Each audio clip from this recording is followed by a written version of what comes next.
അതെ ഒരു മിനിറ്റ് ഇങ്ങോട്ട് നിന്നേ ഇങ്ങോട്ട് നിന്നേ ഞാൻ ഒന്ന് ഒഴിയട്ടെ ഇങ്ങനെ വെച്ചിട്ട് നിലത്ത് എറിഞ്ഞു പൊട്ടിച്ചു കഴിഞ്ഞാല് വിഘ്നങ്ങളെല്ലാം പോയി യാത്രക്ക് പോവല്ലേ ഏട്ടാ ഈ കയ്യിലിരിക്കണ തേങ്ങയുടെ വില എത്രയാണ്? 30,000 തോന്നുന്നു. 30 കേട്ടല്ലോ. ഒരു 6 മാസം മുമ്പ് ഇവളൊരു തേങ്ങ ഉടച്ചു. ആ തേങ്ങയുടെ വില എത്രയെന്നറിയാമോ? 27,000 രൂപ. പിന്നെ ഞാനൊരു പോസ്റ്റ് മാസ്റ്റർ ആണല്ലോ. ഞാൻ എറണാകുളത്ത് നിന്ന് തിരുവനന്തപുരത്തോട്ട് എനിക്ക് ട്രാൻസ്ഫർ ആയി. ഞാൻ അങ്ങോട്ട് പോകാൻ വേണ്ടി ബസ് സ്റ്റാൻഡിൽ നിൽക്കുകയാണ്. ഇവൾ വിഘ്നങ്ങൾ മാറ്റാൻ വേണ്ടി തലക്കുഴിഞ്ഞ് തറയിൽ ഒരൊറ്റ അടി. ഒരു ലോ ഫ്ലോർ ബസിന്റെ ഫ്രണ്ട് ഗ്ലാസ് കൊടുത്തോണ്ടാണ് 27,000 രൂപ. 27,000 രൂപ ഗ്യാസ് ഇപ്പോഴും തീർന്നിട്ടില്ല. KSRTCയുടെ ഡെയിലി പോണ്. എന്തോ വേണം?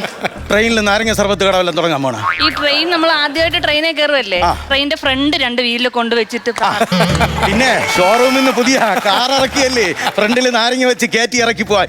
എന്റെ പൊന്നപ്പി, നീ എടുത്തോണ്ട് പോ നിന്റെ മുടിഞ്ഞ അന്ധവിശ്വാസം കൊണ്ട്. പോ പോ പോ. ചേട്ടനിപ്പോ പഴയ പോലെ ഭക്തി ഒന്നുമില്ല, ദൈവവിശ്വാസം. ആര് പറഞ്ഞ് പത്തി ഇല്ലെന്ന്?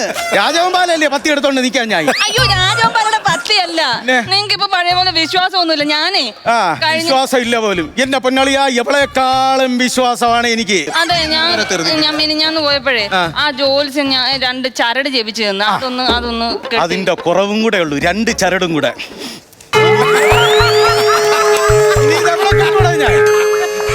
ഇനി കെട്ടാനുള്ള ഒരു സ്ഥലം എന്താ? ഇപ്പൊ ഒരു ശംഖിന്റെ സൗണ്ട് കേട്ടാ നിങ്ങള്?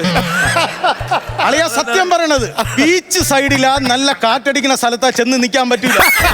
കാറ്റ് ഇതിനകത്തൂടെ കേറി ഊതല് ഊതല് ഊതല് അറിയാ, ശംഖ് കെട്ടിത്തരണ. എന്നാലും നമ്മൾ ഇവിടെ നിന്ന് UP-യിലോട്ട് പോവുകയല്ലേ, അവിടെയെങ്കിലും ചെന്ന് നിന്റെ ഈ അമിത ഭക്തി കാണിച്ചേക്കല്ലേ അപ്പീ? അതെ, എന്തായാലും നമ്മൾ UP-യിലൊക്കെ പോവല്ലേ.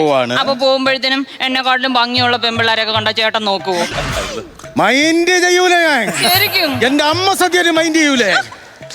ചൂടുവെള്ളത്തിൽ വീണ പൂച്ച പച്ചവെള്ളം കണ്ടാ പേടിക്കൂലേ? അതെ, എനിക്ക് ടോയ്ലറ്റിൽ പോണോ? നേരെ അങ്ങോട്ട് പോണം. വേറെ ട്രെയിനിൽ നിന്നും കയറി പൊക്കളയല്ലേ കേട്ടാ?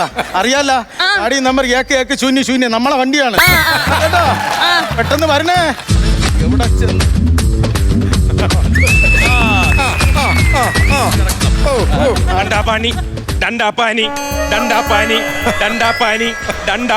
അരേ പയ്യാ, വയ്യെങ്കിൽ ആശുപത്രി പോയി കിടക്കണം. അതല്ല, അരേ പയ്യാ ഏക്ക് തണ്ടാ പനി കുടിക്കാൻ മുട്ടിയ. തണ്ടാപ്പാനി നിങ്ങൾ പറഞ്ഞു തണുത്ത വെള്ളം ഉണ്ടെന്ന്. എനിക്കതൊന്നും അറിഞ്ഞൂടാ. തണുത്ത വെള്ളം എന്നല്ല, വിളിച്ചോണ്ട് പോയി തണ്ടാപ്പാനി. ഞാൻ ഈ ഇവിടൊക്കെ ഈ പൊതിച്ചോറില്ലേ, അത് ചെയ്യുന്ന ആളാണ്. അപ്പൊ തിരുനെൽവേലിയിൽ ഒരു ദണ്ഡപാണി എന്റെ കൂടെ ഉണ്ട്. അവനെ കാണുന്നില്ല.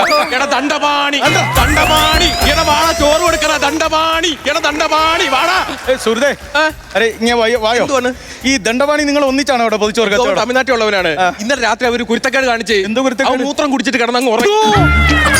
മൂത്രം കുടിച്ചിട്ട് കിടന്നുറങ്ങിയെന്ന്? കച്ചറ ടീമാണ് ഇവര്. അതല്ലെന്ന്, മൂത്ത റമ്പ് അത് കുടിച്ചിട്ട് അമ്മ കിടന്നുറങ്ങി. രാവിലെ വന്നില്ല.